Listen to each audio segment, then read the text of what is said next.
नगारी हो गई सारी हो गई कुआरी बेकरारी हो गई कौन मेमोरी हो गई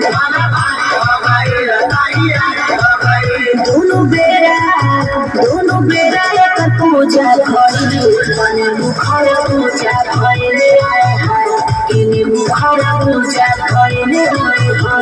इनी मुखर पूजा भइले का बुझला